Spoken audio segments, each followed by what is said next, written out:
Hello, welcome to Tigers, blah, blah, blah. Another episode. Myself, Luke Flanagan, and Rich Walker's my co-host. He's here. I am. Back and ready for more. Oh, aren't we? More. Are we? Yeah, we've got a good episode coming up for you, but the content of the episode we're going to keep in-house. Yeah, we are. We've planned for this episode, but we're not going to tell you what it is. You can ask all along, but we'll get to him later on, Mr. In-house. In the boat, out of the boat, in the house, out of the house. Make sure you reset as well. Yeah. Pick a metaphor. Yeah. Stop mixing. Stop mixing no wonder they're all over the shop. It's just stop mixing up your metaphors. That's all he's got, buzzwords and metaphors. Yeah. Anyway, digress as usual. Just a couple of things before we start. Big thank you to Danny Johnson and Hull City Ladies. I tweeted out earlier on, I don't know if you saw it, Rich, we're nearly at the 3,000 listens mark, which is pretty mental. Yeah, it is. I mean, we must be getting closer to phase 2 of the plan. Is that to sell out cash in and bro down? Yeah. It's not to make phase 1 better, is it? No, sell out, cash in and bro down. Okay. Phase 2. Just to put it into perspective, though, because like the analytics that we have, before I mention the other partner, are actually quite kind of insightful, because it once obviously you start building up and the months go on, it gives you a kind of graph of where it is. It's all on the tweet if you have a look. But we jumped up. We've kind of been steady growing for 3 months, and last week we've jumped up. Usually on average we get maybe sort of between 150 and 220 listeners or listens, and we had 474 in 1 week alone last week. Wow! So that's like doubling the listenership in 1 week, which is fairly mental. So there's nothing like a bit of rage to. That's it. I think we're speaking on everyone's wavelength. I don't think it's anything different we've done. I think it's just the state of City has meant people are interested in what we've got to say. Yeah. And the top episode, it's not even a week old. So the 2 Joes episode from last week is 227 listens. And that beats our very first one we recorded at the beginning of April by quite a lot. So the top 5, if anyone's interested, is two Joes from last week. That's top. And then the very first episode where we talked about home games, away shirts, and best shirts, that's second. Rodney Rose third. Fagan is fourth. And then the one that's entitled Grant McCann hasn't got a clue is fifth. So that seems to be the go-to for the biggest episodes. We have also got, it also breaks down the geographic region. So United Kingdom 86%, United States 6%, Belgium 3%, Australia 2%. We've even got listeners in Romania and Denmark. So mental. Dan Petrescu and Peter Schmeichel. Well, it must be, yeah.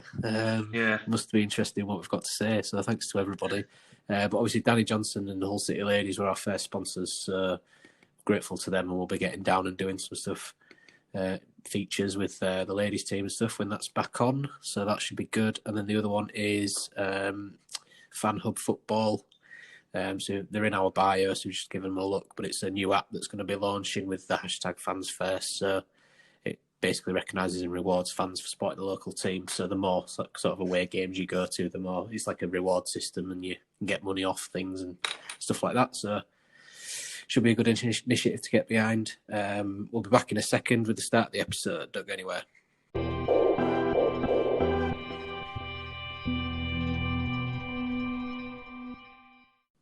We'll start with, we're kind of going to talk about a few things in the first segment, aren't we? But we are going to kick off with George Long. Yeah, start at number 1. Yeah.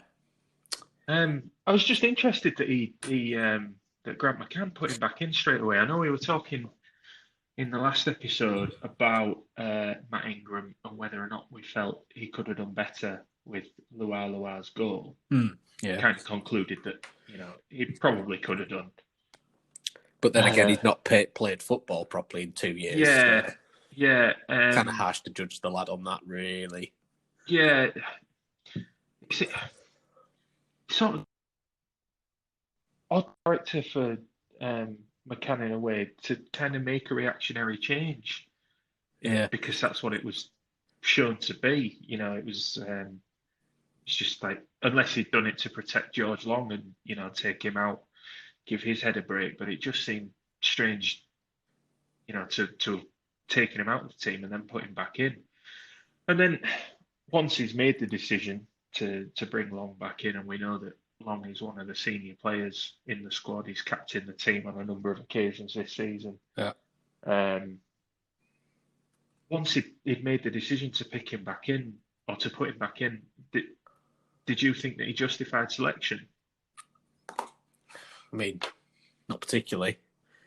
He was relying on his defenders for last-ditch defending, really. I mean, first minute he had a shot that probably could have caught, really, and he tipped it over the bar.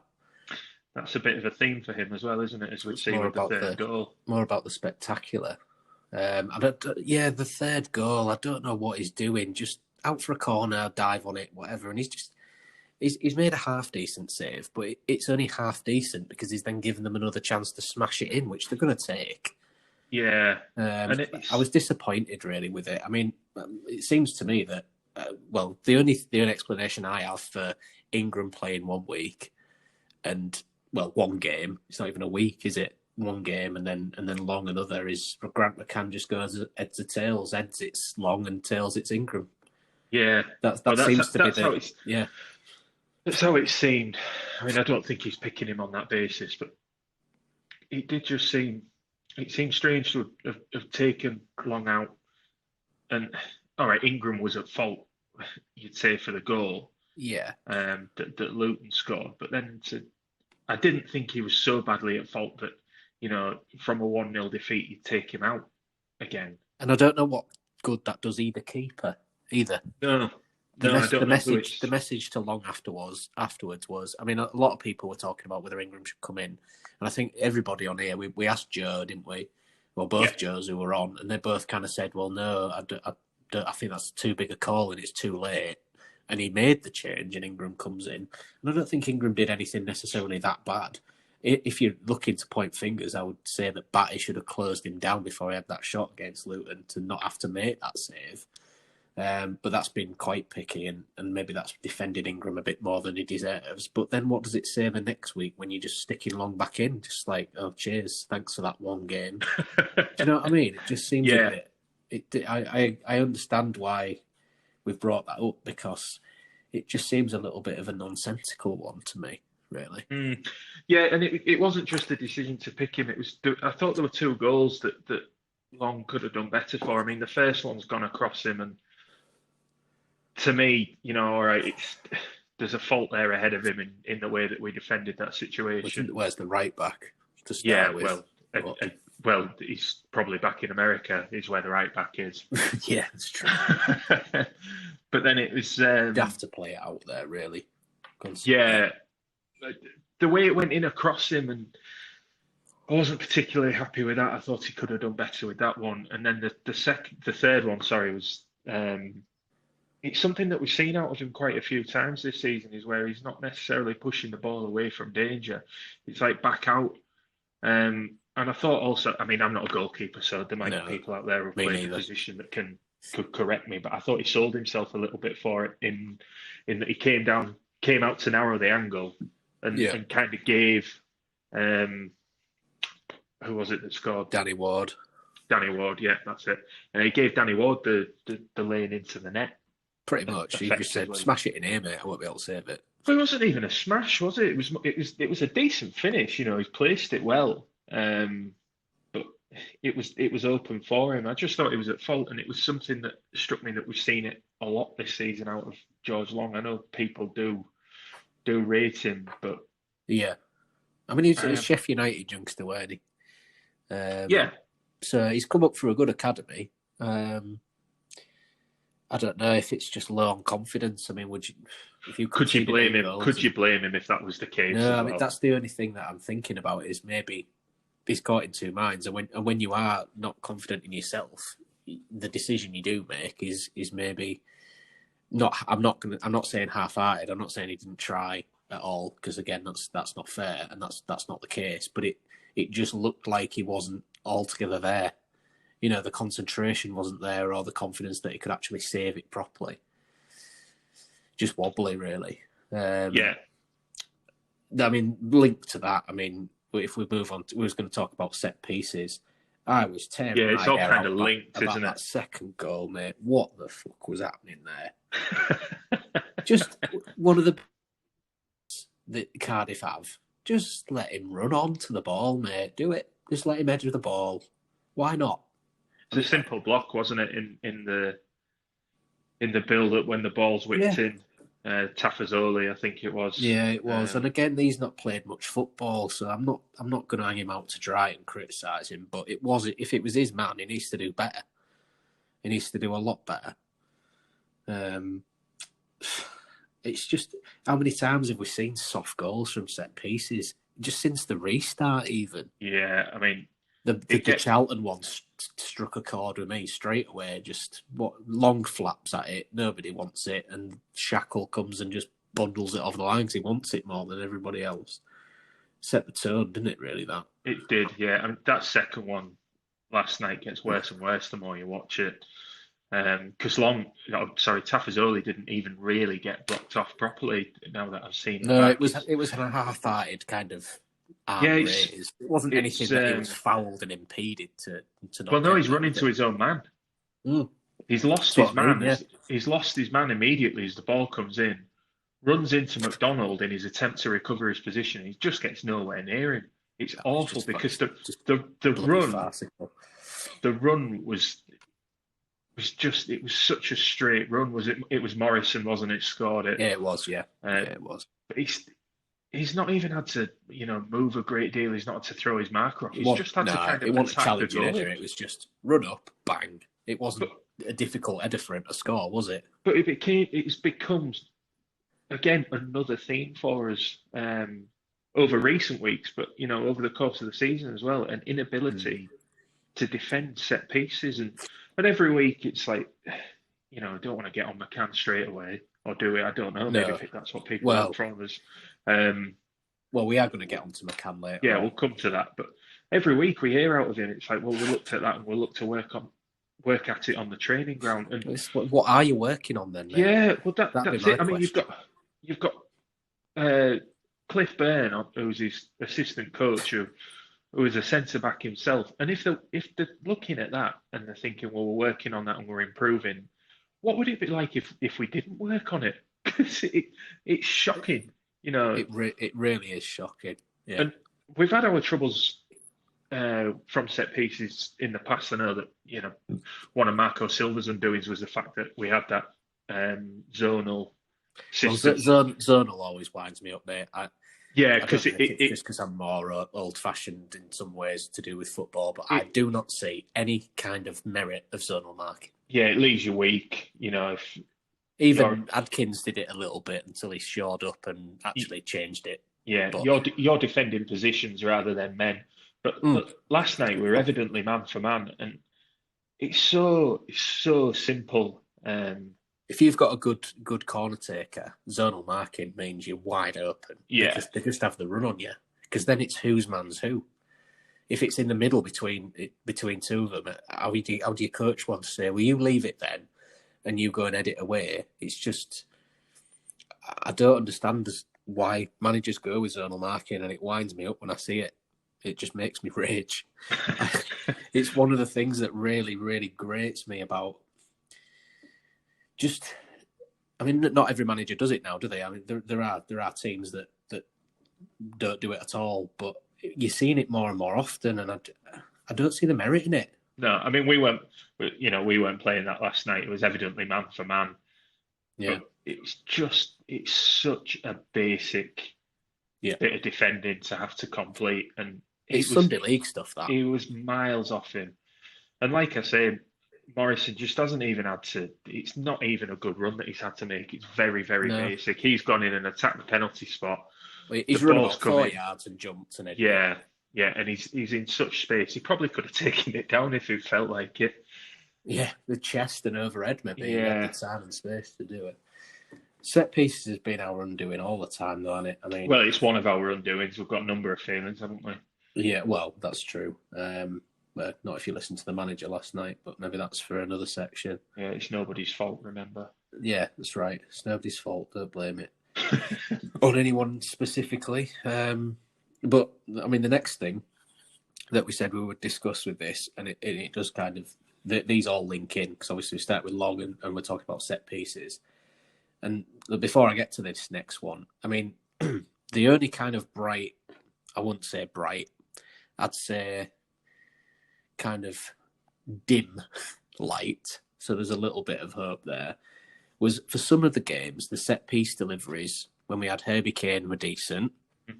And then he obviously got injured and he's gone back to his parent club today. Whether we see him again, I doubt it, because to go back down to League One on loan feels like something that he's done, and he doesn't. Yeah, it would feel like a backward step for him, I imagine. So I don't think we'd see him in the City shirt again. I was never a bigger fan of Honeyman, as we'll know on this. The regular listeners will know on this podcast. I never really thought he was that good, but I actually think he's been one of our better players, and his set pieces were often good. But actually, yesterday they weren't. He has, he's been one of the few that stepped up to it, I think, and part of that was his set piece delivery. Over some of the games, Bristol, what was the game? West Brom. Yeah.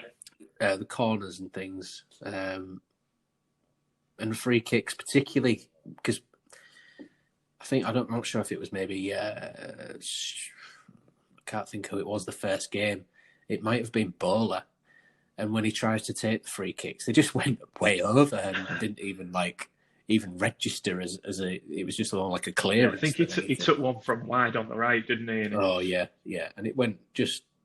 Didn't even go near a player. I think it was more going out for a throw-in. Some of the stuff was awful. But Honeyman has improved us in that respect. But again, this was one of the things I wanted to add to the set pieces. How many fouls do we want to give away? And I feel like I say it every week. But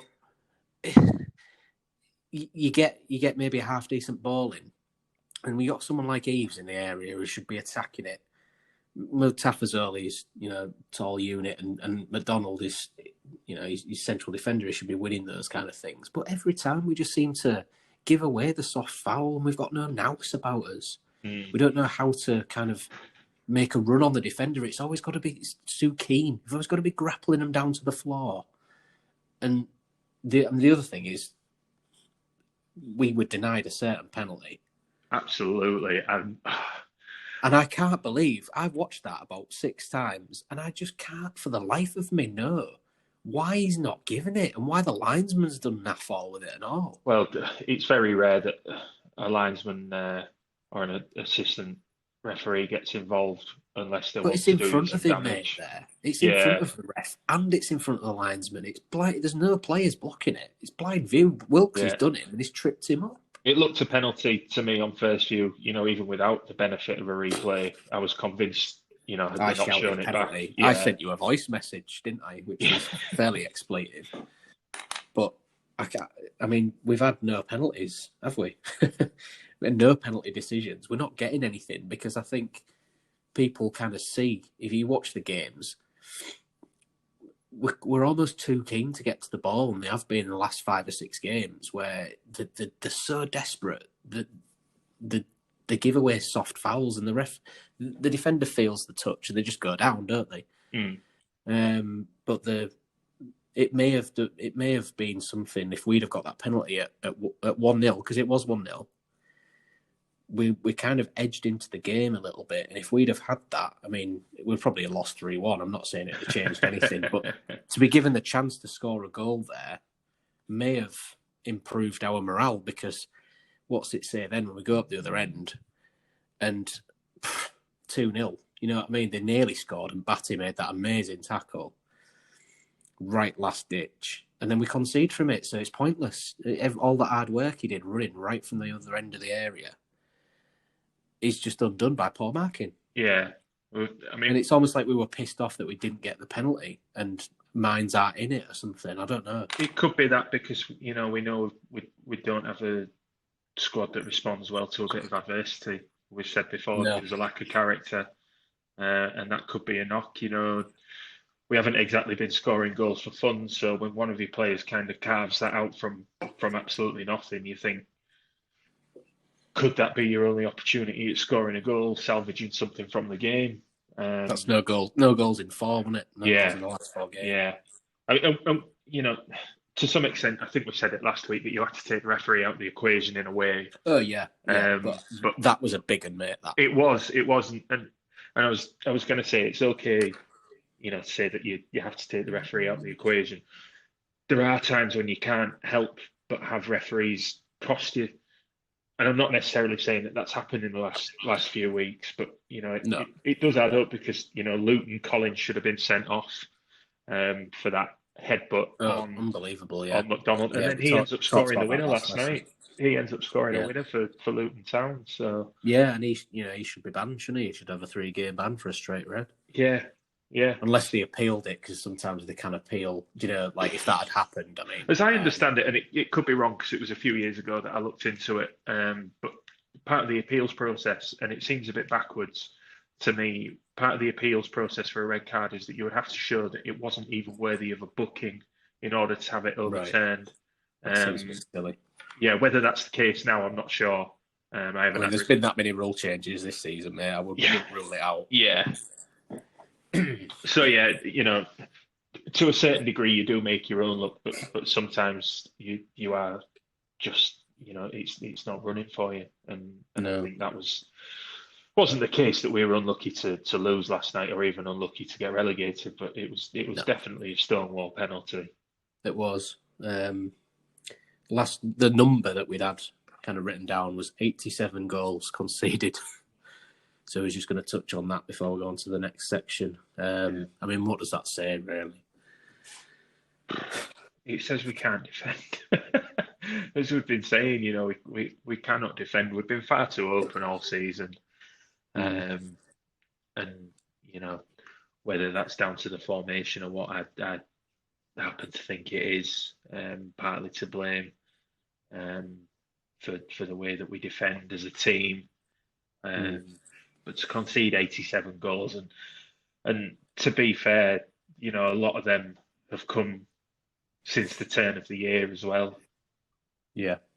You look at some of the scores that we've been absolutely walloped by in recent weeks. It's 8 at Wigan. Yeah. 3. 3 at Cardiff. Yeah, 4 West Brom. 4 West Brom. 4 Leeds. 5 Stoke. Yeah. 5 Brentford. Yeah.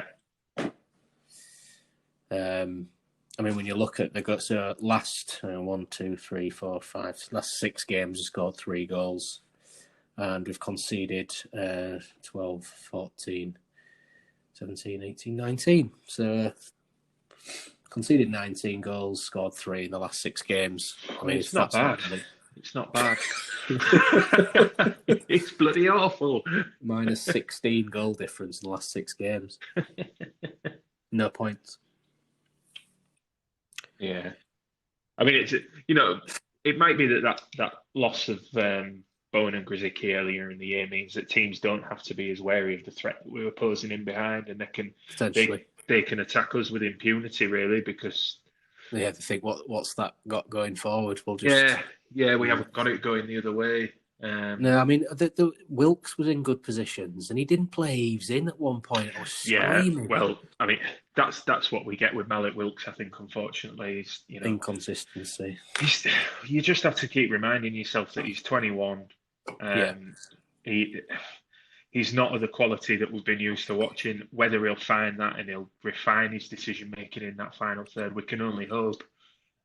Because there are times where he picks the right option and he looks very, very good, but then there are other times he gets his head down and he runs himself into trouble, and that's what he looked to do last night. I mean, had he played easy, we've got no guarantee that he'd have scored.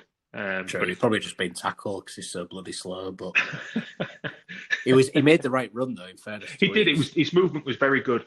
in that particular instance. But Wilkes just didn't get his head up to pick him out, and we've seen that from him sometimes. I think before the goal he scored to win the game against Middlesbrough, which feels like a really, really long time ago now, even though it was only 3 weeks. I think he had an opportunity immediately before that where he could have played somebody in and took an awful shot, skied it. Yeah. It's just part of his game at the moment. He's a young player. And like I say, hopefully he'll... How ironic that if he'd have been with Barnsley, he'd have stayed up.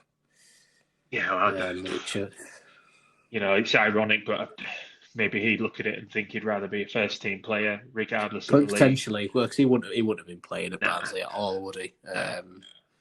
I still can't believe they've stayed up. Well, credit to him. I know. I'm not having a go at them, but it's just so mental that the way that the rest of the results went. Because obviously, City's a foregone conclusion whenever we conceded. Yeah. But the way that they went to Brentford and won. Yeah. And it's just like, they're players, and they're not superstars, Barnsley. That you would say that they're probably League One players like us, really.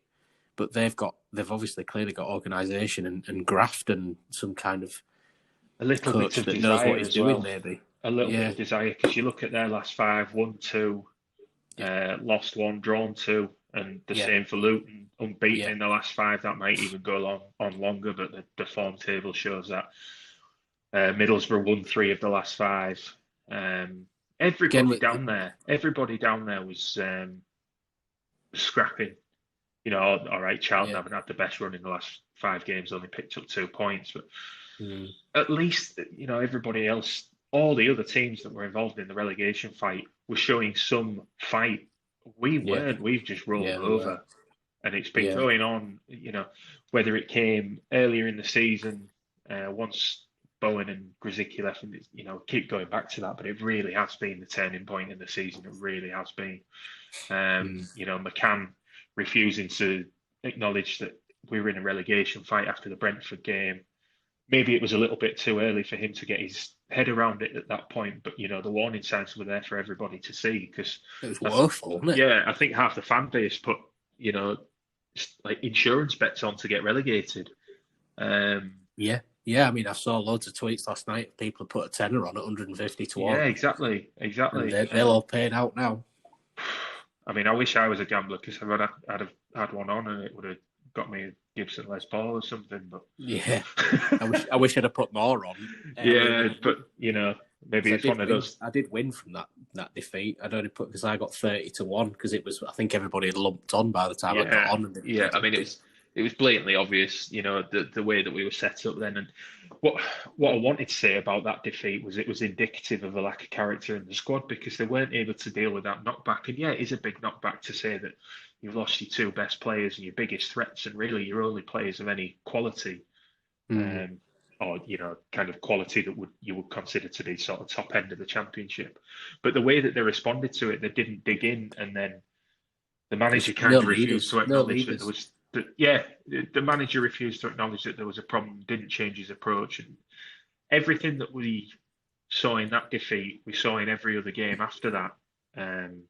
Leeds especially at home, and then the Stoke defeat was the lowest, I think, before Wigan, lockdown, before Wigan, because that was, we conceded 4 goals in 15 minutes or something, didn't we, at Stoke? It was like a monumental collapse. And then the same at Wigan. It was exactly the same at Wigan. We got to half an hour at 1-0, and then it was just 6 goals in 15 minutes? Yeah, that's one of the things he's going to have to address if he keeps his job, and it looks like he's going to at the moment. Doesn't look like he's going anywhere, does it? No, he needs to put leaders in that team if he wants to bounce back. Well, I mean, we are going to come to transfers later, aren't we? So yeah. That's something we'll discuss.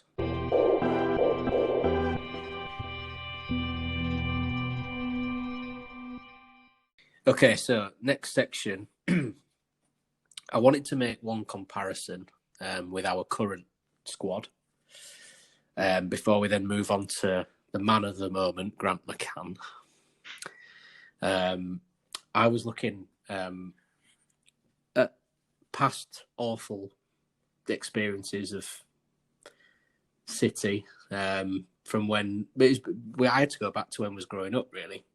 And I think during this season, I actually didn't know you, Rich, because we only met at secondary school. Mm-hmm. And we started secondary school in 1997. Yes, because I can remember. I mean, this will be completely boring for anybody listening, but I can remember our induction day was on the day that Mark Haley was appointed manager. Yeah, Hull fact City. for you there, fact for you. So yeah, that obviously we'd have been in year 7 then. But the 95-96 season, I do remember little bits here and there. Obviously not. I mean, I was 10. 10 when we got relegated. And during that season, this was the last season, and when I was looking at the records and stuff, I'm going finding some interesting websites when I've been going through and doing this research. Because the one, well, it's in a private window, so we'll be all right. You're giving your tips away there. Yeah. The footy stats didn't go back long enough because I use footy stats for a lot of stuff. It's really good.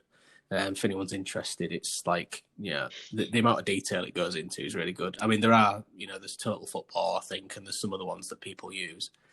But when I tried to get on the league tables from 95-96, it didn't exist. It starts in 2008. So obviously they didn't go back that far. So I've gone to stats.football.co.uk because that was the one that came up when I searched for this. And this was the standings on the 4th of May, 1996. We finished 24th that season. Yeah. We had 31 points all season, which is mad. 21 points off safety. 21 points off safety, which is so mental, isn't it? But if you look at the overall the table, we won 5 games all season that season, 95-96. We drew 16, which is mad because that's a lot of games to draw. We lost 25, and we've lost the same amount of games this season as we did in 95-96, which is a weird parallel to draw. But when you're going to lose that many games, you ain't going to stay up, are you? No, we're probably not as, we can say definitely not as bad this season as we were in 95-96. No, 100%. But I think that the form that we've shown since January would put us on par with that. Yeah, and I think there's a parallel to be drawn between that was one of the darkest seasons in the club's history, and about to enter one of the worst periods of City's history, definitely. And it feels like that again, doesn't it? It really does. Yeah, it feels like the return of the dark days, which is really depressing to say, but I can't be positive about anything, really. I mean, I don't just want to be doom and gloom and negative because people are down enough as it is. We want to try and talk about some things that will maybe bring a smile to people's faces or make it relatable so that they feel that, we're not adding to the misery, as you said last episode. Do you know what I mean? Yeah. It's a bit, it's not good, but I can't see any way. I mean, last time, it nearly got worse, didn't it? Because we nearly got relegated out of the Football League completely, 98-99, didn't we? And then it really took Joycey and signed a load of hard bastards in midfield that no club wanted to play against, where, Brabs and John Whitney and people like that, when we then sort of managed to do the Great Escape, as it was, and we were still not out of trouble after that, were we? I mean, locked out the gates and... all of those things are on. I mean, I've got really good memories of Boothry Park because, we saw each other every week, didn't we? Uh-huh. And it was just, on the terraces. I miss terraces. I will say that. I feel that the atmosphere is very rarely matched from the good days at Boothry Park, the good games where it was bouncing. I think the only one maybe that you can compare was that Watford playoff at home. Yeah, I don't know about that. I mean, the Cape-On, it's got its own atmosphere It just feels it's different. different. I will agree that I'm not saying it's there's no atmosphere, because there has been games at City where we've watched them at KC that have been like amazing atmosphere. Yeah, but it just feels different. Terraces are a different proposition, and that's why we all, as fans, we look for the away days where, yeah, there Peterborough's is a still terrace. got one, for example. I think Peterborough's still got one, haven't they? I think they've changed it. I think they've changed it now. Yeah, I believe there's not many left, is there? Where you've got like the old-fashioned terraces and stuff. But I mean, when you look at, we conceded more goals this season. We conceded 87 goals, which we alluded to in the last section, than we did in all of 95-96 season, and that's damning in itself. Because I mean, it's not that many more. I mean, we conceded 87 this year. 95-96, we conceded 78, and we had a goal difference of -42. But I mean, that was bad. But there are so many different things where you just think that's really similar. That can you see honestly that if we didn't have Glenn Grzycki all season, we'd have scored 57 goals? I can't see it. Well, no, because we've not looked like it without him, have we? No, that's what I mean. If we'd have had that the whole season, it'd have been a record low number of points.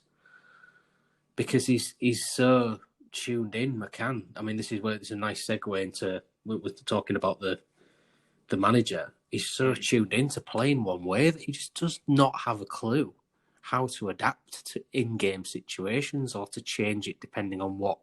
It's almost like, right, I'm doing 4-3-3, and I'm not even going to look at the report of what this team play against and what that team play against, because it doesn't matter.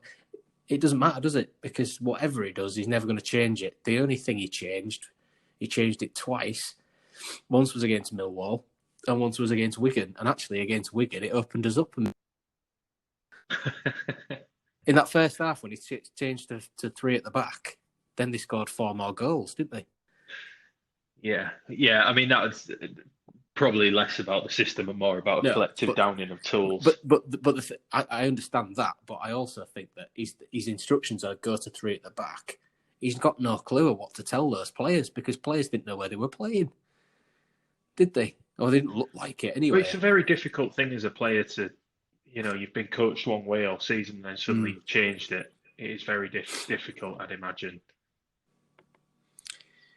I mean, it probably is, but I fail to see that if you're a manager, you've got to have. You can't just say Plan B is to make Plan A better, because that's bullshit. You cannot have that. You've got to have different formations. Look at. I mean, I don't want to really make a comparison between Premier League clubs, but look at the way, say, Man United at the minute. They were terrible, weren't they, under Solskjaer at the start of the season? They were 10th, weren't they? And now they look like they're going to get top 4, because he's changed the system to suit the players that he's got. He's got some half-decent ball-playing centre-halves, and he's gone 3 at the back with them wing-backs. But they will train, no doubt, on shape and like that every time they've got a training session. I know the games come thick and fast and everything like that, but surely when we knew against Charlton, when we came up against Charlton, and all it needed was somebody to man Mark Terrell, our one threat that game, and nobody looked like scoring, did they? They were so comfortable, Charlton, and could have had 2 or 3 to go, maybe we need to play the players that I've got in something that's a little bit more suited to what they've got, rather than trying to just go, he'll do what Grzycki used to do, or he'll do what Bowen used to do. Yeah, I think adding a little bit more defensive solidity and some protection, for the fullbacks at times would have definitely helped. Because that has been an issue. We've seen it time and again, where teams have got in behind our fullbacks so easily because they're not afforded the protection with such advanced wingers. And when you've got as well wingers that want to come inside onto to their other foot, that again leaves space around the wide areas for teams to attack. I don't think that's helped. No. I mean, we know that he is, or at least last season, we can call it last season now, that he was married to that system and likely to continue to be in the future. What disappointed me about him last night was his reaction to it. And to a certain extent, you can kind of understand him being defensive in his post-match press conference because he's been taking an absolute hammering recently. And by no means am I sticking up for him when I say I can understand him being defensive. That's just the way it is. I can understand it. That if it was me and I was being battered like that, I would probably react the same way. But then that's maybe a reason why, or among many reasons why I'm not a football manager. Yeah. And it's strange that they react that way in those situations. He just didn't seem to offer kind of any culpability or accept any culpability for the situation that we found ourselves in. What would he say? It's no one's fault. Yeah. And it was just more of the same, got to reset and rebuild. I was just disappointed. And I get that he's going to come out and defend the owners because they're his employers, and his grasp on his own job for any football manager in his situation is the grasp on the job would be tentative. Whether he feels that he can, say anything about the owners, the lack of backing. Obviously he said he felt that they've been brilliant with him, and there's a lot of things going on that the owners have done for him that people don't see. I think that's fine for him to think that on his own, but he's the manager of the football club. And earlier in the season, he seemed to have quite a nice feel on how to kind of restore the feeling around the club. I know that people said it on Radio Humberside last night, that there seemed to be something where we were kind of making a move where people were feeling a bit close to the club, and he was, bringing the kids onto the pitch in open training sessions to, just that sort of thing that we hadn't seen for a little while. So to me, he has to read the mood of the fan base better. So when he's asked the question about does he expect to stay with the club into next season, don't go defending the owners. Just offer something where it's like, you hope to get the chance, but he's not helping his own cause. And I think one of the things that he will have to do is not just maintain a relationship with the owners, it's rebuild it with us. It's going to be very difficult, mate, after what he said about bigger clubs than us have gone down. Yeah, I was fuming at that. Well, I was really, really wound up by it. I accept his point that bigger clubs than us have been relegated to League One. Though. Don't say it. Yeah. Because it's just an insult. Some things you don't have to insinuate. You could just say other massive clubs have gone down, or clubs as big as this club have gone down. He's almost dumbing us down as though we're shit. Yeah, and with the greatest of respect to the other clubs that Grant McCann's managed, we are a much, much bigger football club. And to hear that bigger clubs than us have gone down is no consolation at all. It's no consolation, not on the night that you drop down to the third tier of the English Football League for the first time in 15 years. Because we should never have found ourselves in this situation. And just to kind of, to me, it felt like, look, these massive clubs have gone down too, so why do you think you're so bloody special? That's how it felt. And it's like, well, we are bloody special, mate. To me, yeah. I don't, I'm not bothered what the rest of England thinks about Hull City. To me, Hull City is the only club. Yeah. I don't give a monkey's what's happened to Leeds and Sheffield United. I honestly couldn't care less.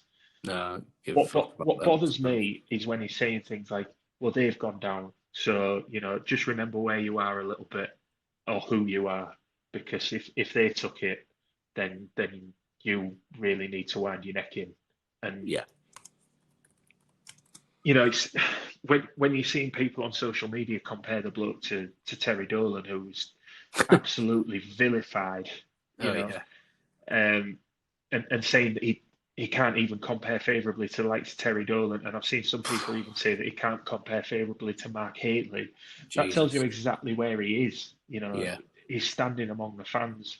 So it's not just that he's got a relationship to maintain with the owners, which I accept he does have to maintain, and his relationship with them is very different to ours. Mm. But he also has to maintain a relationship with the fan base, and for me, it felt like he kind of burnt that bridge last night. Yeah, I think he's got a lot of work to do if he's going to win anybody back, to be honest. Yeah. I mean, saying that people make of Hull City that they're a club in crisis, and yeah, that's maybe right, but that's not to say that he's got any great perspective or any better perspective on it than us because he's seen it from outside. I just thought it was the wrong thing to do after a relegation that has been so pitiful as this one. It really, just an abject surrender of a relegation, and maybe that's how they do it on Sandy Row, where they come out as bullish as that. But I just think he struck the wrong tone entirely, and he might have had a message or a valid point to communicate in that, but just the way that he did it did not help him at all. I feel like I've waffled a little bit there, but I mean it's still quite fresh. No, it is. We haven't done this before where we've analysed something as big as actually being relegated, not just certain to go down. We are actually down. Yeah. We've usually left it 2 or 3 days, and that's to do with scheduling and lives that we have and work and stuff. But also, if you recorded everything in the heat of the moment, you often say things that you then maybe wouldn't have said later on. But I listened to what Grant McCann had to say last night, and each time I just got angrier and angrier, to be honest. Yeah. It was a car crash interview. It really was bad. And the fact that it was on Zoom or whatever it was, and Burnsy can't even talk to him because the owners threw a wobbler about him maybe getting a bit of a tough grilling after. Yeah, I mean, we don't know about that, do we? That's No, I know we don't, mate. But it's still something where we've always had that. Grant McCann has come up and spoken to Burnsy and then gone down and done the rest of his media, usually, hasn't he? That's usually what's happened. Yeah. And we don't get that now. And it's no coincidence, surely, about that's happened. It just felt, Burnsy was trying to get more out of him. And just, to me, when he said, keep that plan in house, it just means that he haven't got one. Yeah, I mean, that was the other thing, wasn't it? He was asked about the fans and what he would say to us to convince us that he's the right man to turn things around. And, after everything that's been said around the last 4 or 5 games, where now's the time to turn it around. Now we know what we have to do. We've heard a lot of empty words from the management staff and the players at the club. So words don't cut it anymore. But at the same time, when he says, it's very hard because no one will believe me now, and whatever he says will be twisted into something else, don't make it easy to do then. No. When you're asked whose fault is it that you're in League One, don't say I don't think it's anyone's fault. He should have said there, buck stops with me because I'm the manager and we've not been good enough. Yeah, and even then, some fans would have gone, what, he's held his hands up there. I don't like what he's done with the group, but at least he's got a little bit of humility that he's recognising he hasn't been good enough. And he just said it's no one's fault. And you're not kidding anyone, mate. You're not kidding anyone. His next breath, his next sentence, he says, it's, once it happens, everybody has to take responsibility. But then he goes on to say, like, we'll reflect and reset, and then we have to go again. It's like, it's not a case of going. We've got no games left to go again. It's not a case of going again. This is a catastrophe for this football club. We haven't been in League One for 15 years, and the last time we were there, it was a very, very different thing. We got out of that league in one season because we had the backing of an owner who wanted us to go places in Adam Pearson. We had a good manager, and we had a squad of players, and we had some ex-Premier League players in there. Yeah, and we had a squad of players that would stand up and be accounted for when times got tough. Yeah, I don't want to hear half an hour after we've been relegated, we'll go again and we'll learn from it. I'm not saying I also wanted to tear everybody off the strip and say he was shit and he was shit. Well, I'd rather him do that, to be honest, because at least it feels like he cares about what situation the Well, club's in. I'd rather him he's in admit a that he position where wasn't good enough. he's in a position where he's looking at, with one eye on it, thinking, well, I'm going to be here and I'm going to try and he's going to have to rescue his relationship with these players because you can't tell me that that's not being damaged either. So he's not going to throw them under the bus. But at the same time, you don't want to hear, like, we have to go again. Yes, we will eventually have to go again. But I want to hear somebody cut up. It's just useless platitudes. He showed no emotion. I heard TalkSport today. I heard Lee Bowyer. I don't like the guy. No, I'm not really bothered about Charlton. But I listened to his interview. He was on with The Morning. So I can't remember who was on. Glenn Johnson and somebody else. And he was almost crying because they went down. They got beat by a far better team in Leeds, he was saying, basically. But he was saying just how much it hurts that, they've tried as much as they can to do it and it just wasn't enough in the end. And he was saying all the right things, but it sounded, I only had an interview with him, but he sounded like, he was emotional, he was close to tears from it. And I would rather that. I'd rather Grant McCann nearly be, tearing up and saying how sorry he is that we're in this situation, because at least then the fans can relate to it a bit. Do you know what I mean? Like, we could just say, well, it shows he cares that I may be pissed off and we haven't been good enough and, we know where to point the blame, because it's always going to come back to the owners, isn't it? Because 2/3, maybe even more now of the fan base are not attending games and they've gone elsewhere. I know lots of people through working with North Ferriby, for example, last season, they will not step foot in that place until the Allams have gone. And that's as simple as that. And that's fine, for some people to make that call, but others, they don't find it so easy to turn the back on a club. But at the same time, they don't want to be seen as supporting that regime. We fall into that category. Because it's not like necessarily that you want to just up and leave and never go to a game again when we're allowed to do that. But it just feels that with McCann, he's kind of just sided with the people that half or more than half of the fan base, most of the fan base, are so poisonous towards. So, yeah, he's in a very different position to someone like Steve Bruce, who was able to tread that line. Very well. Yeah, and when it got too much, what did Steve Bruce do? He walked away because he knew he couldn't do the job. He walked away, yeah. It's a very different position that Grant McCann finds himself in, so maybe that's why he feels like he needs to align himself. He's got a reputation to rebuild at the end of the day, because he won't be considered anywhere near the managerial prospect that he was a year ago. No. I'm not saying that, that's not defending him. That's just trying to offer an explanation for why he is the way he is. Yeah. In hindsight, some of what he says makes sense, about wanting to get a squad together for next season that's together and up for the challenges. But it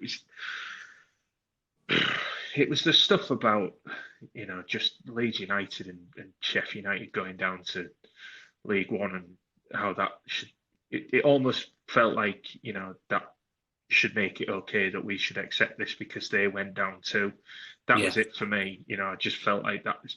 And then he followed it up later on to say, whatever I say will be twisted. Well, don't make it so easy to kind of use your own words against you, because that does not help. Anything there, do you? No, not He's at just all. basically said we're not a big club, which... if you're making that comparison, like we said before, well, maybe they have a bigger fan base than us, but you can't be saying things like that to fans who are hurting. No, you can't. And at what point does history stop counting for anything? Because you could probably look at. You could definitely look at Sheffield United and Leeds United now and say, yeah, they're bigger clubs. But we've done far more in the last 15 years than Leeds United have. We've spent more years in the Premier League than Leeds United have. All I've had to deal with on Twitter and social media is Leeds United suddenly out somebody's put 20p in them and they're all over the shop. Well, yeah, they will have done, but what can you say? What can you say? You've no answer. We've no answer to it at the minute. It's an embarrassing situation that we find ourselves in. No, because it's hard to support the club at the minute, isn't it? It's very difficult to be a Hull City fan. It's not anything that you ever not. You're never going to move to another team. You're not like that. That's not the done thing. But it it's very easy to support City in the good times, isn't it? Mm. And get excited about things. Yeah, of course when you've not even got, a goal to cheer in the last God knows how long, 300, 400 minutes of football, that's when it really starts to grate. It's not just on the pitch that we make it difficult to support Hull City. It's like that's what we've done over the last 5 or 6 years, is make it as hard as we possibly can to like anything about the club. You know, you can't buy tickets to the games, easily. And little basic things that other football clubs do well, and we just think we've got this way of doing it our way, and it's we're the great visionaries in all of English football. We see things so clearly. We know as well that the City fans are still there. They're just staying away because what happened when we played Chelsea earlier in the season? I don't know. I mean, I think there are a lot of people in there weren't City fans. I knew a lot of people that I worked with. They wouldn't even consider stepping foot in the KC, whether or not it was, a City game. The only thing that they were going for was to go and watch Chelsea. Chelsea. Yeah, so I would say that the danger is that the disaffection with the club is so deep, and that people have been pushed away for so long. That you will never get those people back. And if you do, you're going to have to work bloody hard to do it. We saw the work that went in to rebuilding this club when Adam Pearson took over. And those, people didn't come back overnight. No. No, because when I started going properly, would have been, I think my first game was the 92-93 season.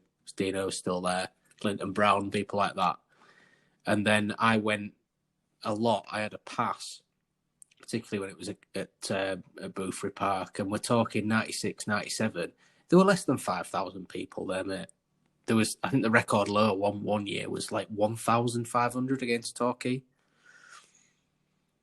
I mean, that's the sort of crowds that we were dealing with then. And you can't see it. Can you see it getting that low? I hope not. Because that's a sorry state of affairs, isn't it?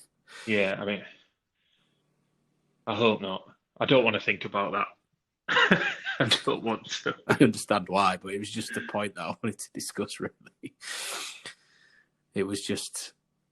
They were dark days at City, weren't they? Oh, yeah. Standing, for a whole new generation of City fans, this is the first time they've ever seen them. A lot of the fans, look at who we've talked to. I mean, both Joes last week, they're a lot younger than us. Well, one's considerably younger, but I mean, Joe Appleyard, who I've known. I mean, I actually taught Joe when I was at St Mary's years and years. It was about 10 years ago. So all he'll remember is the good times of getting promoted. And now we've had people like Bobby Hadgraft on, and she remembers the playoff final, but she's got 15 years less than us. So you might have gone to games as a kid, but you won't have the same memories. And a lot of these generations of City fans, they don't remember Boothry Park because they weren't old enough to go. They started going when, Taylor came in and we started to drive up the leagues. And I think lots of City fans are in a position where they've never experienced anything like this before. So, thanks, Grant McCann. Look, loads of big clubs have been done. What are you worried about? I can't say it just without cracking up, really. God. Right, so I think we're done for this section. I think we're going to move on to the backside out of that one. Yeah, we're going to move on to transfers.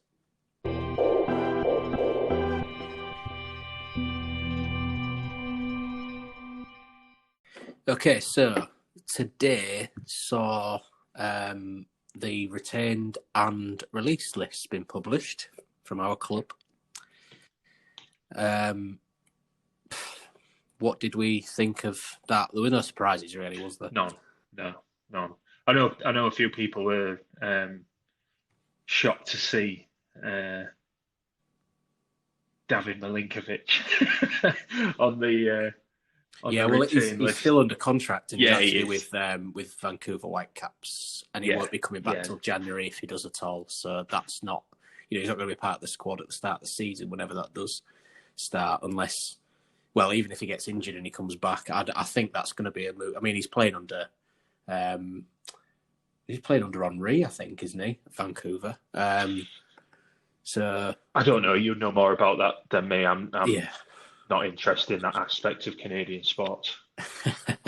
Well, the NHL, I think you are distinctly interested in, but not the soccer side of it, as they call it.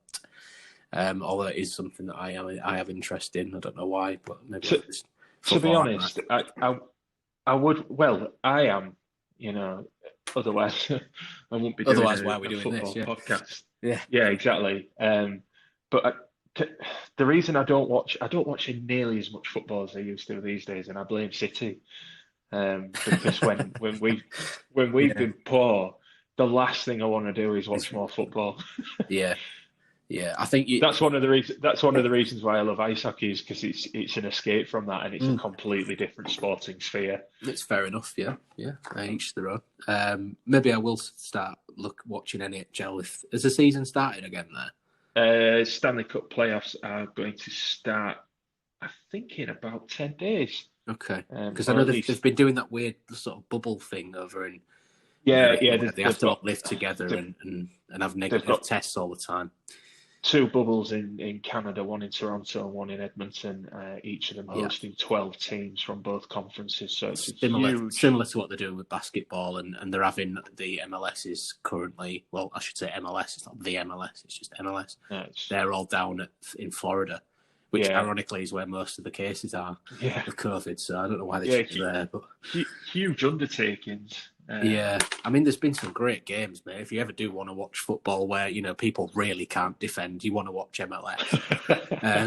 I watched the LA Derby. I watched, and it was 6-2 to LAFC against the Galaxy, and I've never seen such schoolboy defending. And I've been watching City for the last 9 games. No, taking a break from football. I'm far too bruised to watch any more football. Fair enough. But yeah, Milinkovic isn't going to be on there. He is still technically our player, though, because that's the only thing, because we've loaned him out there. Obviously, Festus Arthur's the only real new face in there, isn't he? Yeah. And whether what we see of him in a City shirt, we'll have to wait and reserve judgment on that, because it's not fair to look at anybody's YouTube video and tell them whether they're good or not. I'd imagine his role next season would depend on what we do in the summer. Well, also whether McDonald signs, because he's been offered a deal. That's the only worth talking point, really. I would have thought, is McDonald going to stay? Well, hopefully, I think he's done enough to show that he's worth a look. I think, especially in League One, I think he'd be a much better defender than he would be in the Championship. And you do have to remember, he's been out with horrific. What interested me last night at centre half was that Jordi Device was completely out of the side. Yeah, that was something that I picked up on when I looked at the teams, and I just thought, he's off. Well, he must be. Yeah. Either that or he's got an injury, but there was no injury concerns as far as I was aware from the squad. Did Reece Burke make the bench as well? Burke was on the bench, I think. Interesting though that Burke and Device were the only casualties of the Wigan defeat not to come back in some capacity. Yeah. Burke was very interesting. Burke was on the bench.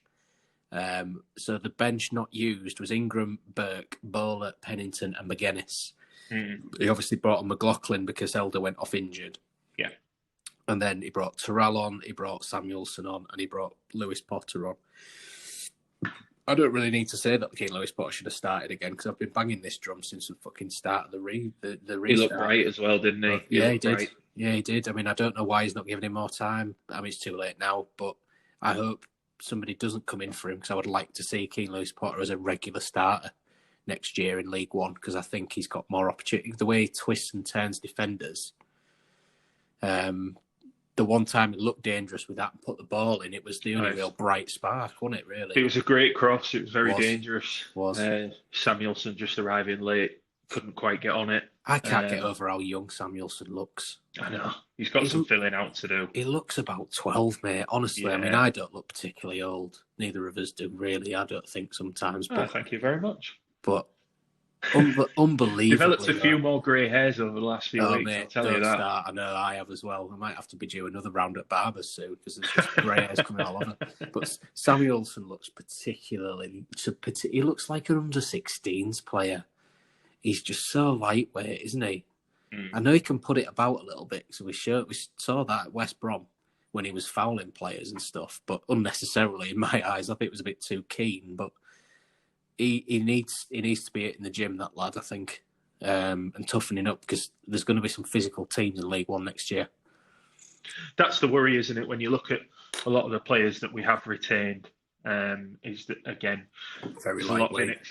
A lot of inexperience, Dan Batty, Sean McLaughlin, Brandon Fleming's another young lad. Matt Sheaf and Jacob Greaves are going to come in. I mean, they've been playing League Two.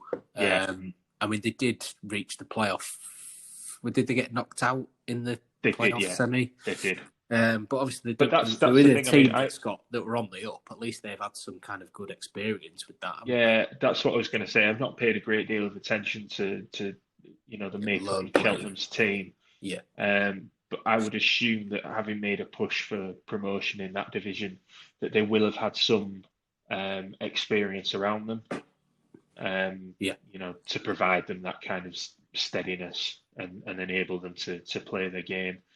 That for me is a key thing that we need to address going into next season. That there may be players that leave, whether or not New York come back in for Leo da Silva. From singing his praises and saying how much we missed him at the start, he's not done himself a whole lot of good, has he? He hasn't. No. I mean, he's been asked to play all over the place. Yeah, I mean that's maybe the one redeeming thing. But I think where he's lost a lot of fans is laughing and jerking and swapping shirts after the Wigan defeat. Yeah, again, it's kind of, you can do that in the tunnel. Do it in the changing room or in the tunnel away from the cameras if you really want to. But that's not, especially minutes after being beaten like that without a whimper. Yeah, it's going to piss off a lot of people. Yeah, and at the minute, and especially after an 8-0 defeat, we are and were a fan base that's kind of like, we're almost looking for not looking for an excuse, that's the wrong word, but we will take anything and kind of go like, and rightfully so, it's kind of like anything that we can kind of not hammer people with, but it's kind of like you're not doing yourself any favours with something like that. So, he's a young lad. He's been inconsistent at times this season, but he's shown some good promise. Yeah, he did. He did. That's what I was going to say. He's shown that he's maybe one of the more capable players at Championship level. If you can put him in a team again where he's got experience around him, I think James Scott's got a bit to do. Started bright when he started against Birmingham because he didn't really have an awful lot of the ball and he scored with his first touch. Really. Yeah. But he didn't kick on from that, did he? No, it's maybe something that you could excuse by saying that he's been out for 6 months. Not played a lot of football, and the games have come so thick and fast. But there's just been times where he's not been in it. Whether that's an inability on other players' part to give him the ball, potentially. Other than maybe I don't know his position, because he's always played out wide on the left, and when I've seen kind of reports on him and stuff, they have him more as a striker. I mean, obviously he's not. Maybe again, that's something that we really need to look at is the recruitment of a goal scorer, because I know we say Tom Eaves scored a lot for Gillingham in League One. Season before, but it doesn't necessarily mean he's automatically going to do that for us if he's used to playing a different way for Gillingham. Yeah. And obviously McGuinness, maybe League One is more his level. I don't know, but I think he scored around 20 goals at League One, but then when I saw that stat, I didn't see how many games he'd played. So I couldn't tell you what his strike rate was like.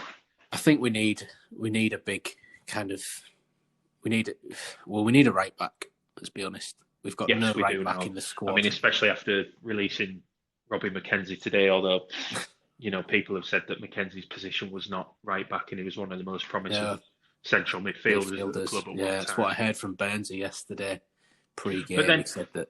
I so mean, was Max Clark when he got modified to be a very defender. capable left fullback. Yeah.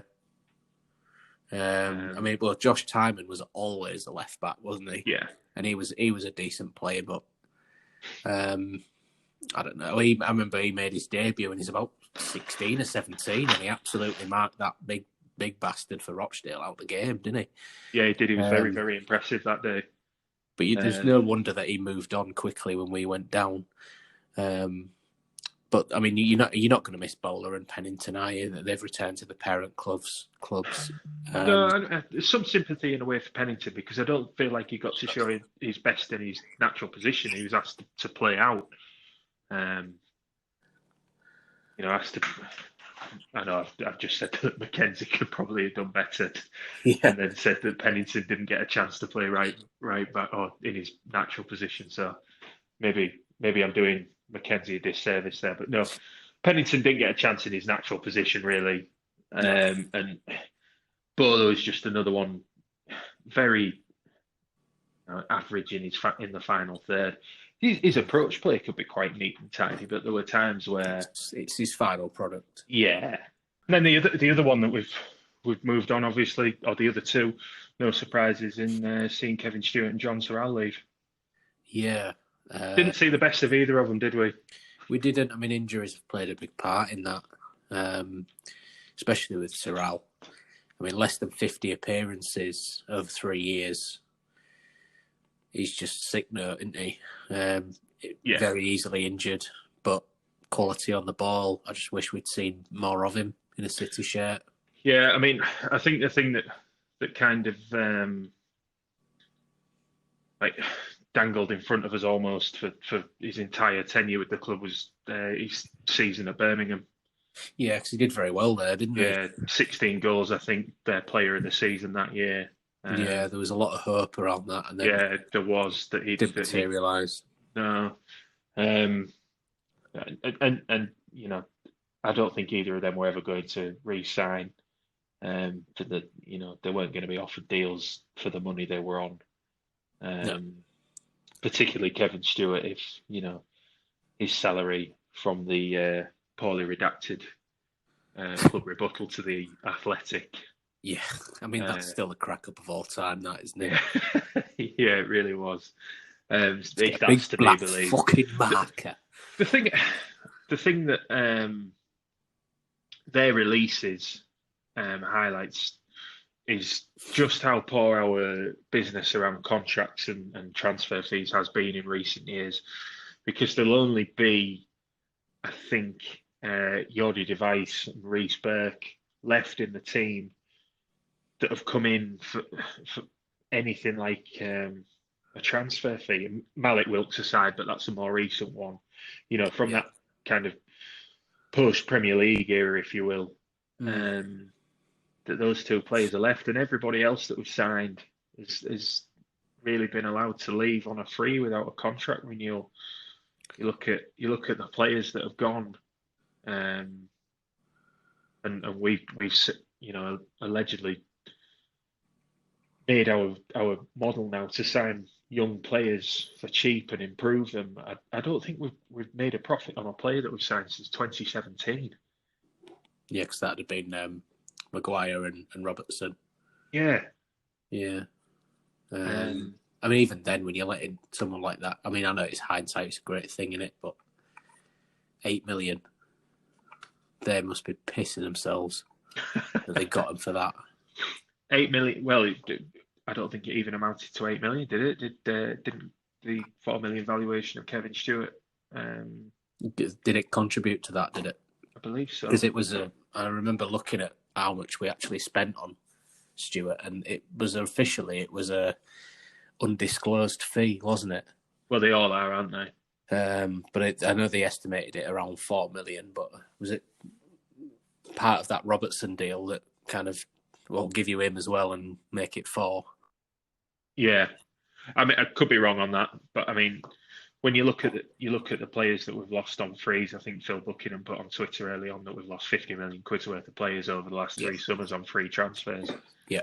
So Marcus Henriksen, Dicko, Lehigh, Irvine, Kingsley, none of whom made the retained and released list, interestingly. So evidently we considered them already gone. Yeah. And then you've got, Stewart, Terrell, McDonald's out of contract. Remains to be seen whether he's going to stay. But then you go further back, we lost Hernandez, Odebajo, Alan McGregor, Michael Dawson, David Myler. That's Davis. 21 million quid's worth of transfer fees in the summer of 2018 went for free. 2018-19 we lost David Marshall, Will Keane, Evandro. Where is he now? Or one from the where is he now file, Andre Mazouche. Where is he now? I don't think he's got a club. Is he not? No. James Weir went and paid £1 million for him to do Nackall. Yeah, he went to Bolton, didn't he? Yeah, he's playing out. He is impressing wherever he is. Really? He's playing in the Slovak Fortuna League. Interesting. For a team whose name I'm not going to pronounce because I'll butcher it. It begins with a P. Yeah, P. He plays for AFC P in the Slovak League, and he's apparently doing very well out there. Fair play to him. That's not many players do that. He's the only English player there as well.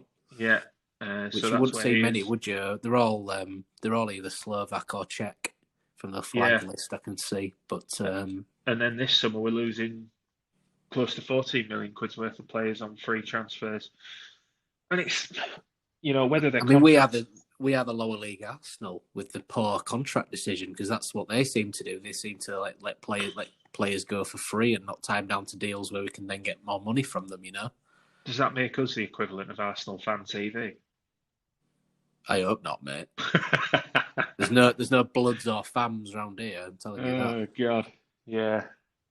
If we ever get to that, we're never going to get to that. Surely, people. Yeah, please, if we ever do, please let us know. We'll just knock it on the head. That's right. That's right. It's just the management of contracts. Whether or not you think that they're too expensive to maintain for the club, surely you have to manage them better, where you try and move them on before they run down for free. Because then it's not just that you can't take that, or that you lose those wages from, your salary bill. You're also losing money that you can reinvest in other players, and it's not just. If your game plan is to bring in cheaper players, fair enough. Yeah. I understand that that's worked for other teams. You look at Preston or Brentford, or there's countless other examples, I'm sure, where teams. I can't imagine all of those players will stay at Brentford if they don't go up. No, I wouldn't have thought so. You're going to get Ben Rama and Ollie Watkins and people like that. You're going to get big clubs in for people or bigger clubs in for players like that when they didn't cost them that much. They'll move them on. That's maybe what we don't do, isn't it? Is move them on. Are we too realistic in the transfer fees that we expect? Maybe the Marcus Henriksen saga has been indicative of that, because we, for some reason, made him the exception to the rule and extended his deal and he clearly didn't want to stay. Yeah, didn't want to stay. I still don't get that to this day, But that's it. That's what I'm saying. Is it didn't make sense in the context of our other transfer dealings. If they wanted to go, they'll elect to go, weren't they? Yeah. Usually from fucking next to now.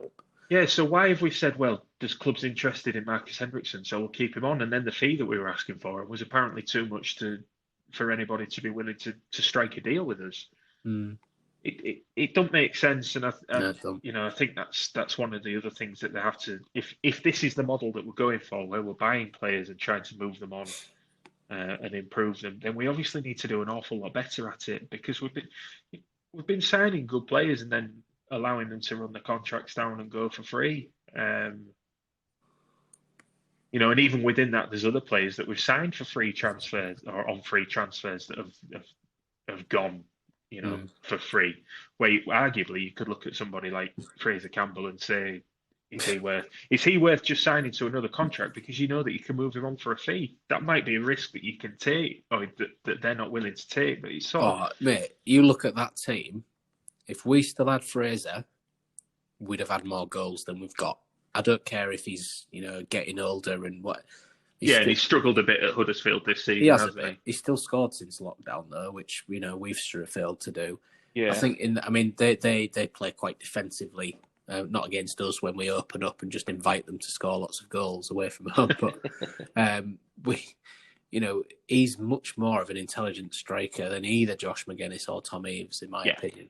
Yeah. And if even now, I know he's getting on a bit. He's getting towards the twilight of his career, so to speak, isn't he?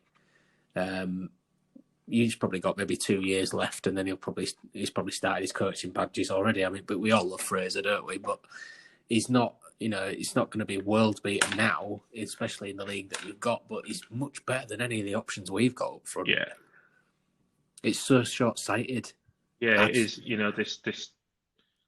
All right, well, it's going to cost money to get him, but yeah, have you money you've spent on Eaves? I mean, what's that? What did we even sign Eaves for? The fee, I mean. I don't mean why did we sign Eaves, because that's a bigger question. Say. He was a free transfer. Was he a free transfer? Yeah, right? he was, yeah. So, but whatever he's on per week, he's not justified that with 4 goals all season, has he? So, I mean, you can only imagine that his contract is a lot cheaper than Fraser Campbell's.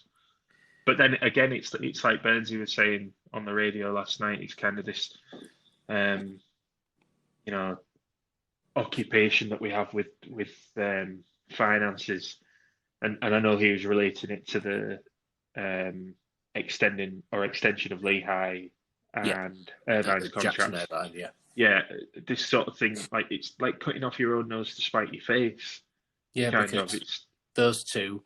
If they've got, if they did play, we look to stronger outfit, especially with an actual right back. So we didn't have one. And Irvine could have been somebody who did go kind of as a 10, where you've got another target man as well as Eaves. Mm.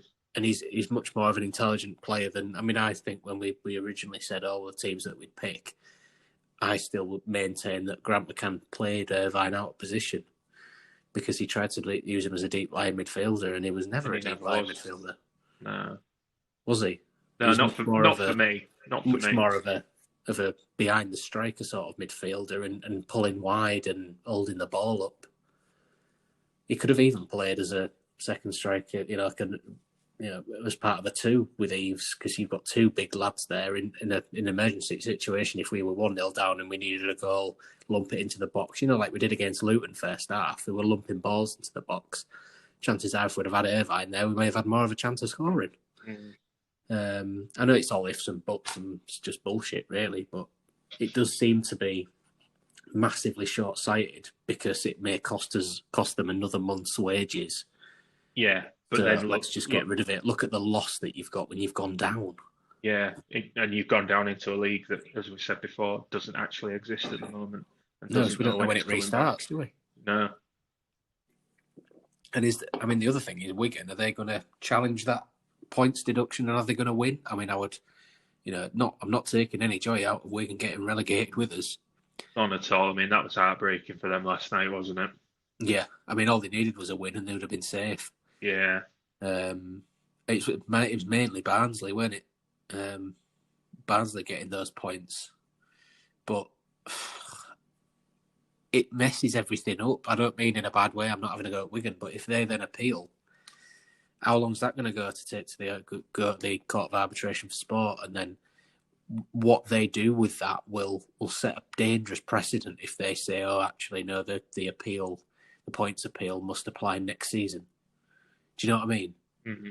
Because then imagine if that happened. Imagine if they went to the court, the CAS, and they said, actually, it should be next season. So they're back onto 59 points, and then Barnsley go down with us and Charlton. I can't imagine that happening for 1 minute, but It's still a possibility, isn't it? Yeah. So we're going down into a league that we don't 100% know we're going to actually go down with yet. Yeah, it's a crazy situation. It really is. I mean,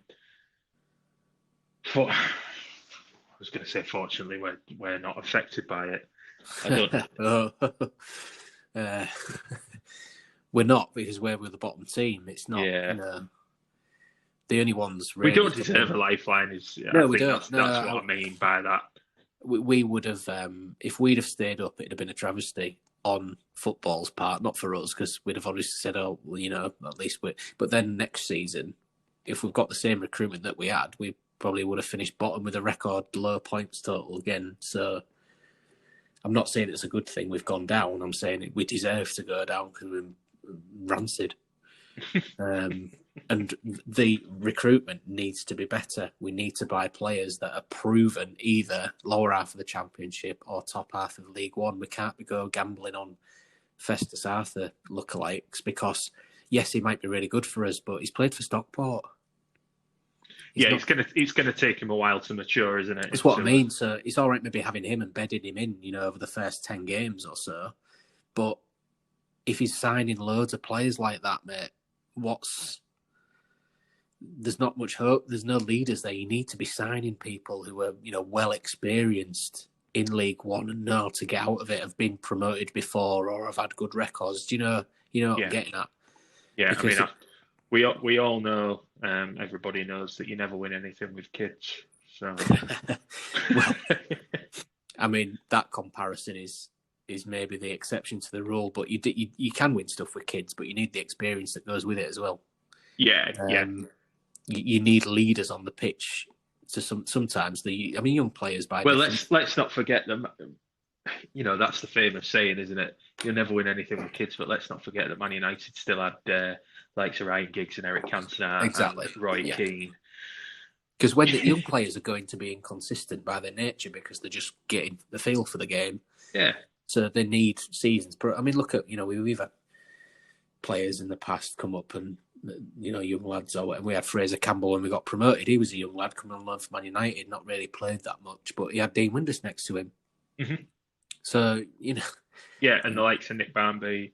Yeah, exactly. Ashby's in there, Dorse, Henrik Pedersen. You've got a spine through the team, and then by that point, Mile in goal was like a season pro for us, wasn't he? 4 seasons, gone up the leagues with us, and stayed in the Championship for 2. And you've got a spine of the team that's really experienced and won't take shit. If you're having a bad game, you need to be told, don't you? Mm-hmm. And I think that's what this squad is missing, because there's no natural captain. Device for me was probably the choice that everyone would have gone for to be captain. Yeah, I think so, but that's the way that he's reacted to it as well. It kind of shows you that there was actually a real lack of options. The only time that he really showed any passion was when we scored against Borough.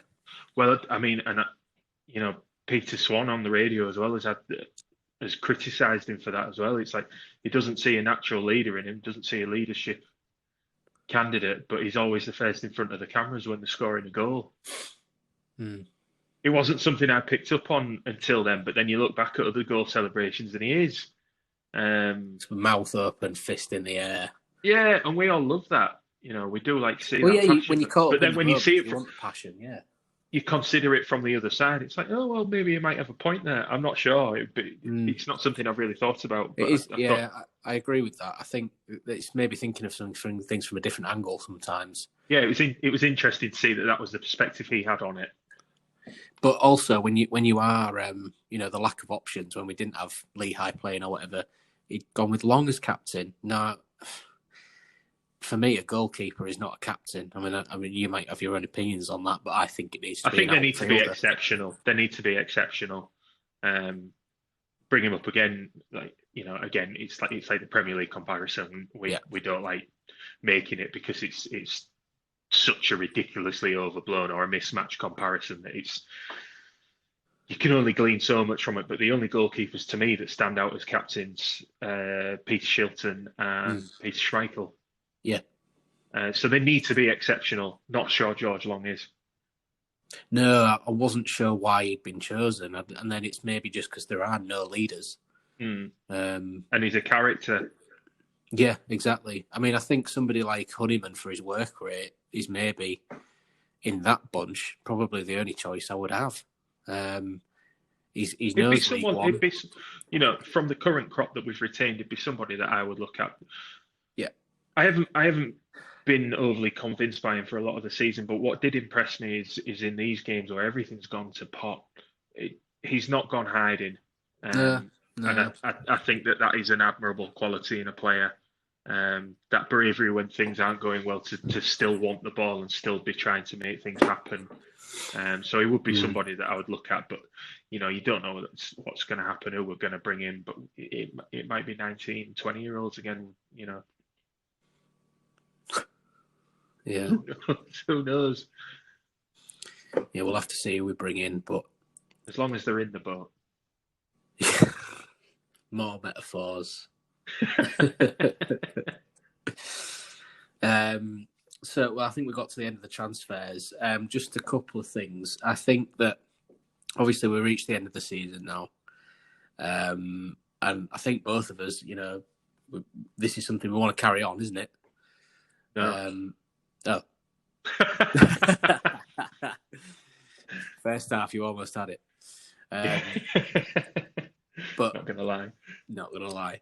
I think maybe now's the time for maybe a couple of weeks break, because I think we've kind of done our end of season summary, and I kind of think there's not a lot more to be. I think people need to let the bruises heal and the wounds heal. I certainly feel that way. I was in a way I was almost dreading talking about it tonight, because it's like, what more can you say? That's what I mean. Yeah. Over recent weeks, we've said all that we could say about it, haven't we? Yeah. It does feel almost like you're repeating yourself over and over again. Yeah. But apparently people like to listen to that, because if we have nearly 500 listens last week, that's fair enough, and we'll keep doing that. But I do think we need a bit of a break from this and come back, because obviously when we do the episodes and we publish them out, this will be I think it's the 18th or 19th one. I'll have to check, but we will come back for next season 2. I think we'll by then hopefully we'll know by the time we record again, we'll know when the league will restart, and then if there are signings that have been made, maybe a couple of pre-season chats about chances and signings and things will be a nice change for us to be looking forward to a season, and maybe not necessarily just losing every game, although we're going to have some good recruitment to make sure that doesn't we don't have a terrible start to the season. Yeah, fingers crossed. Things will improve in a social and societal sense as well, so that we can get back in the grounds, because I'll still be going. It's still my intention to go. Absolutely. I'm not rushing to cancel my membership. No, and I think this is going to be an opportunity to go to some grounds where I either haven't been for a long time or I haven't been at all. Well, it's mad, isn't it? I was gutted last night. I was absolutely gutted about relegation. I still am. You couldn't go to Wickham. But yeah, one of the first things I did was go and look at what grounds I've not been to, and there's 9 now in League One that I haven't been to. Oh, just out of interest, which ones have you not done? Right, let me have a butcher's. Hold on.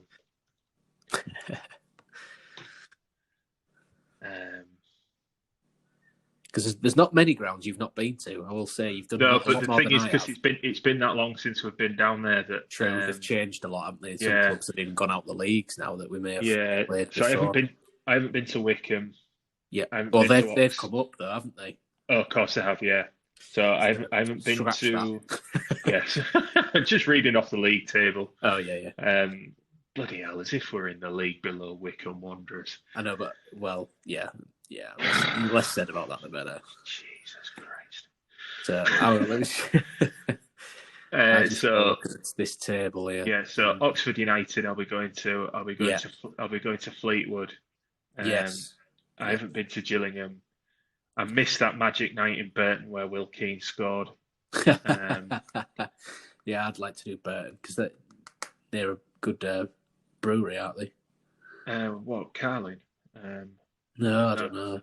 I've heard it's garbage. Oh, really? Okay, fair enough. Yeah, I've never done Milton Keynes Dons. Good away day. Good away Yeah, day. If you I wanted know to do you've that, done that one, but I yeah, know a good pub by a canal. Um, I'm there. and yeah, it's a nice away day. Last time we went, we won. Diane scored, which God Almighty seems like a long time ago. Yeah, Um, but it's yeah, nice pub in Milton Keynes by a canal. Last time we were there, it was the day of the Rugby Union World Cup final. And the pub right. afterwards was full of tosspots trying to watch the Rugby Union World Cup final. Well, Um, did they have like the rugby shirt with the collar up, yeah, it head did. stood Yeah, up with yeah. There was one and guy in talking there. with clubs through the mouth? Yeah, yeah. Yeah, Um, calling it rugger. yes, yeah. Yeah, But yeah, fucking it. it's good away day. Always nice to walk past the Marshall Amps factory as well. Yeah. Um, I haven't been to Shrewsbury Town, so I'll be Have doing that. Peterborough, have Peterborough's changed their standing, so they've actually all got seats now. Yeah, I believe so. So there's Um, local ones in Rotherham, Donny, and Lincoln. Not been yeah, Lincoln for a long time. no, I haven't, fortunately. And then Accrington, Stanley. Yes, Who are they? I had a ticket for the cup game at Accrington, but never ended up going because I couldn't get anybody to go with me.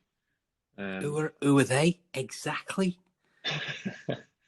Bolton, Yeah, I've done before, but yeah. I've I mean, got some friends who are Bolton Bol- fans, so that'd be a Bolton good have one gone to do. anyway, mate. Oh, true, they have, haven't they? They've gone down to Yeah. League Two. And AFC Wimbledon, I'm quite looking Oh forward to as well. yes, yes, As I think I said before, my uncle lives in London, so I always look out for the southern yeah, away games because it's an yeah, excuse to get together. So yeah, looking forward to doing a few. In a way, it'll be nice to go and revisit these old places that you haven't been to for ages, like Bristol Rovers have not been to for absolutely yeah, donkeys. yeah. Um, I don't remember. I don't know if they're still at the gasworks, are they? They're called the Gas, aren't they? I know that Yeah, there's a few people who do a they were at the Bristol Memorial podcast, Stadium, and weren't yeah, they? yeah, I think they were when I last went, at least. Yeah, still there apparently. yeah. So, Uh, that's the madness, isn't it? It's like you suddenly start looking for all these things, and I don't want to be going to these places. Um, but we will anyway. yeah, far rather be going, going to, well, championship stadiums, but there's still some things to look forward to, I guess, still reasons to go. Yeah, And the other main reason is we'll all go together, and yeah, yeah. it don't matter how crap your football club is.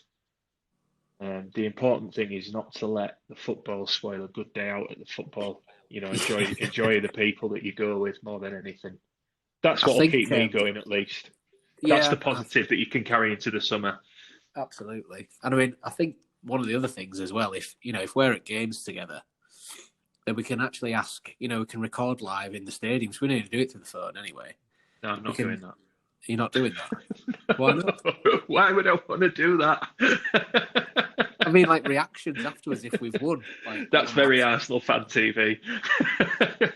Well, we'll knock that on the head. That was only an idea. He's a bad one. Well, maybe it was. Last time we set up a poll, everyone shouted at me, so I ain't doing that. Yeah, don't do it. Yeah. Save yourself a headache. Yeah, true.